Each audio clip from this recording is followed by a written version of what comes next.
ओम नमः शिवाय। मीन राशि वालों, यदि आपकी लगन राशि मीन है या आपकी चंद्र राशि मीन है, दोनों अवस्थाओं में यह वीडियो महत्वपूर्ण होने वाली है, क्योंकि 29 अप्रैल को शनिदेव अपने राशि परिवर्तन करके आपके लगन से या आपकी राशि से, दोनों से द्वादश स्थान में संचरण करेंगे।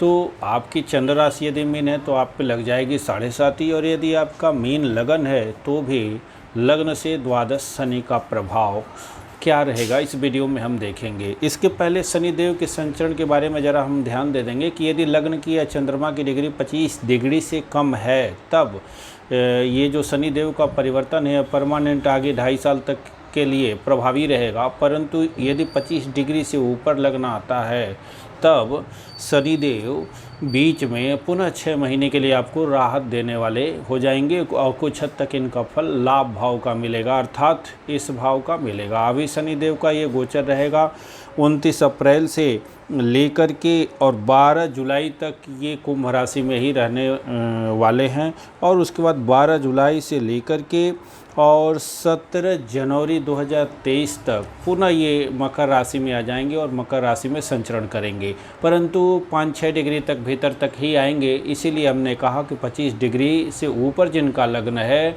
उनके लिए 7.5 का प्रभाव समाप्त होगा बीच के 6 माह के लिए।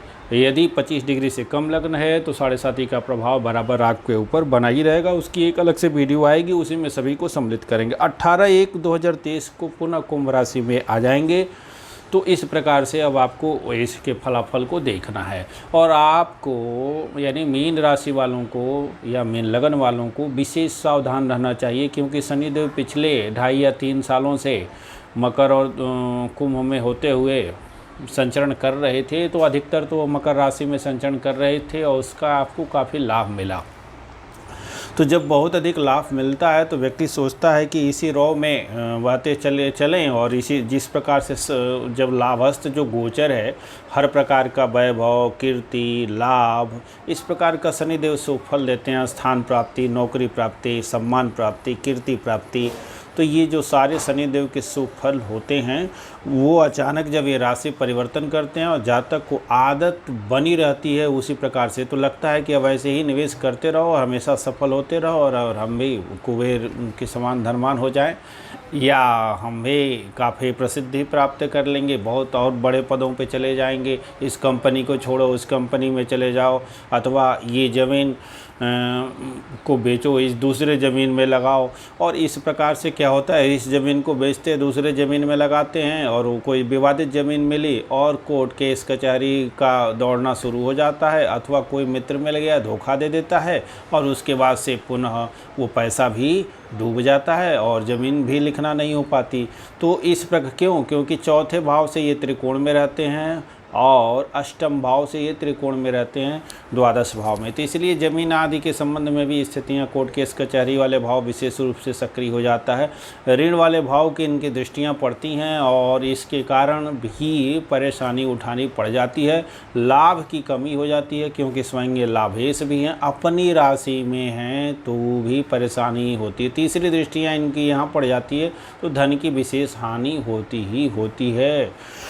तो मीन राशि वालों के लिए मारक का भी प्रभाव इनको लेके रखते ही हैं, ये द्वादशेश हैं इस कारण भी और लाभेश हैं इस कारण भी। तो इसलिए आपको विशेष सावधान हो जाना चाहिए, और जिन बातों की हमने ऊपर चर्चा की है, तो अपने निवेश को काफ़ी सोच विचार करके 10 बार तौल के अपने बड़े बुजुर्गों से राय लेकर के ही आपको निवेश करना होगा। अथवा स्थान बदलना चाहते हैं तो 10 लोगों से पूछ के ही, अपने से बड़े एक्सपर्ट से राय लेने के बाद ही स्थान बदलेंगे। नई नौकरी बदलना हो उस संबंध में भी यही करेंगे। स्वास्थ्य का विशेष ख्याल रखेंगे, और निवेश के संबंध में तो आपको विशेष ख्याल रखना होगा।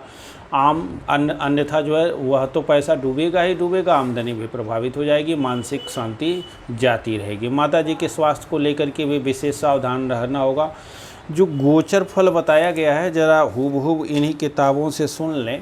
तो ये कहा गया है द्वादश शनि का गोचर कि व्यक्ति संक्षेप में बताते हैं, वृथा कार्यों में लगा रहता है और व्यर्थ का इधर उधर भटकाव लगा रहता है, जातक के उद्योग असफल हो जाते हैं और जातक अपने किए गए प्रयासों में सफल नहीं हो पाता और इस असफलता के कारण जातक को घोर क्लेश उत्पन्न होता है, घोर मानसिक अशांति उत्पन्न होती है और जब इधर उधर भटकेगा और मानसिक अशांति होगी तो उसकी निर्णय क्षमता भी प्रभावित हो जाती है, क्योंकि पंचम से ये अष्टम भी है, इसलिए विद्या ये जो पंचम भाव है तो विवेक बुद्धि आदि भी प्रभावित हो जाती है और लग्न भाव पे भी इनकी स्थितियां रहती हैं। आप देख रहे होंगे गुरुदेव यहाँ रहेंगे तो इस 7.5 की ये जो प्रथम ढैया रहेगी इसमें साल भर तक गुरुदेव लग्न में रहेंगे तो आपकी रक्षा तो करते रहेंगे। उस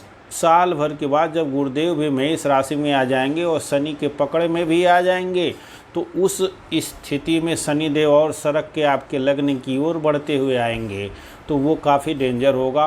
तो जब शनिदेव लग्न में आएंगे वो तो और डेंजर होगा। तो अभी से आपको सावधान हो जाना चाहिए, क्योंकि एक बार बड़ा निर्णय यदि गलत निर्णय हो गया तो शनिदेव के द्वारा जो दुष्परिणाम उत्पन्न होगा वो 2 3 4 5 साल तो जाता ही। जैसे मैंने ही धनु लग्न था और द्वादश में आए तो कुछ ऐसे ही निर्णय किए, जिन ज़मीनों मीनों का उठा पटक किया, सब घाटा ही घाटा गया, लोन गया वो भी घाटा गया। अंत में पिछले साल ज़मीन वमीन बिक भी गई, हाथ कुछ नहीं आया, सिर्फ परिश्रम ही रहा और खूब गाड़ी दुनिया भर के ख्याली पुलाव आदि पकाते ही रहे। राशि मकर थी तो वृश्चिक में थे और एकादश में थे तो कुछ वो कार्य वगैरह शुरुआत में तो हुए, परंतु उन कार्यों का भी फल आज तक जो है विशेष प्रकार से मिल नहीं रहा है और पैर भी टूटा उटा था, ऑपरेशन भी हुए थे। तो वो जो लग्न से द्वादश थे हमने उसी फल को तब भी पाया, तो इसीलिए कहता हूँ। तो ज़मीन आदमी जो गई 3-4 लाख डूबा था, फंसा था, वो मिलते मिलते 5 साल लगा रहा, बराबर मानसिक क्लेश रहा, उसके यहाँ जाना रहा, 10-10 हज़ार 20-20 हज़ार करके किसी तरह से पैसा आया, कुछ बचते बचते जब शनिदेव लगन में आए तो मर भी गया, 50,000 डूब भी गया। ऐसे ऐसे दुष्परिणाम होते हैं। और भी जातकों का हमने जो निकट में हमारे काफ़ी नज़दीक के हैं हमने देखा है कि जब 7.5 लगती है वो वृथा सोचते हैं। बड़ा अच्छा शास्त्रकार ने ये शब्द लिया है, गोपेश ये मंत्रेश्वर जी महाराज ने, कि जातक वृथा सोचता है। तो वो अर्थात लग्न पे और पंचम दोनों भावों से, यहाँ से देखिए लग्न से द्वादश है और पंचम से अष्टम है, अर्थात व्यक्तित्व, बुद्धि, पर्सनालिटी, सोच, विवेक, बुद्धि सब जातक की जो है ना भ्रमित सी हो जाती है। इसीलिए ऐसे जातकों को विशेष सावधान रहना ही चाहिए। तो क्या करेंगे सावधानी उपाय अभी अंत में बात करते हैं। अभी और क्या परेशानियां हो सकती हैं? तो और परेशानियां हो सकती हैं पुत्र प्राप्ति के संबंध में। यदि आप प्रयास कर रहे हैं तो असफलता लग सकती है। हाँ, गुरुदेव की अभी गोचर अच्छा है तो कोर्ट केस कचहरी आदि आप जाना भले है, तो जब तक साल भर का ये समय है गुरुदेव का जो गोचर है वहाँ पे आपको अभी तो सफलता मिल जाएगी। इधर सफलता नहीं मिलती है तब तो आगे बहुत आपको इंतज़ार करना पड़ जाएगा, इसलिए अभी प्रयास कर लें। दूसरी स्थिति ये है कि पुत्र से दूरी हो सकती है, पुत्र को कष्ट हो सकता है, क्योंकि पुत्र वाले भाव से अष्टम ये रहेंगे, पुत्र को कष्ट भी हो सकता है। निवेश के संबंध में विशेष हानि हो सकती है, पत्नी को भी कष्ट हो सकता है, यात्राओं में परेशानी हो सकती है। इस प्रकार की स्थितियां बनेंगी। भाग्य पिता से चौथे है, इनकी दृष्टियां यहाँ से सीधे ऐसे यहाँ पे पड़ जाती हैं। तो आप ऐसे भी कह सकते हैं कि पिता को कष्ट होना, पिता के सुखों में बाधा होना, भाग्य की हानि होना, इनकी शत्रु दृष्टि भी पड़ती है यहाँ पे।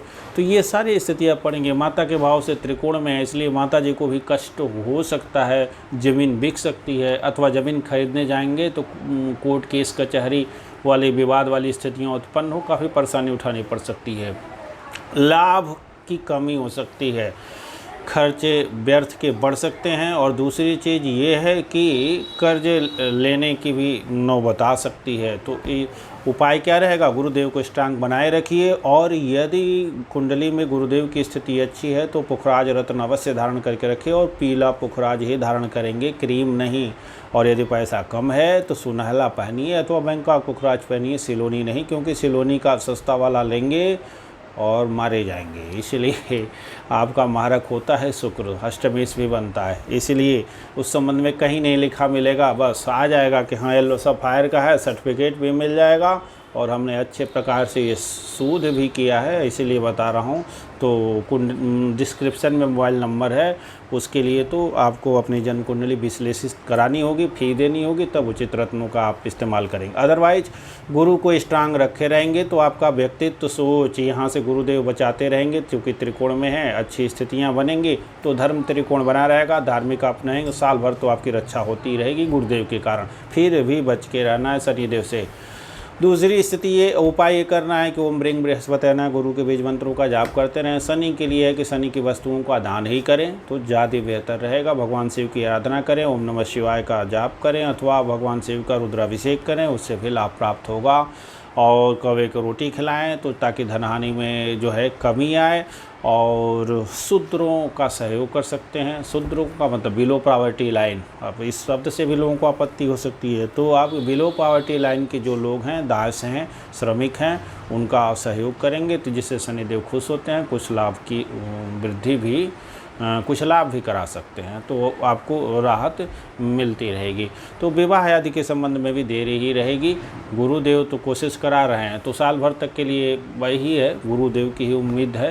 अधिकतम गुरु को आप मजबूत करेंगे पर आप लाभ में रहेंगे। एक और स्थिति बनेगी कि जब जब शनि की युति बनेगी किसी अशुभ ग्रह के साथ, यदि शनि युति बनाएंगे जिन माहों में, उन माहों में, जैसे अभी भी देख रहे हैं आप यहाँ पर मंगल के साथ हैं, तो इस समय शनिदेव और नुकसान करने की स्थिति में रहेंगे।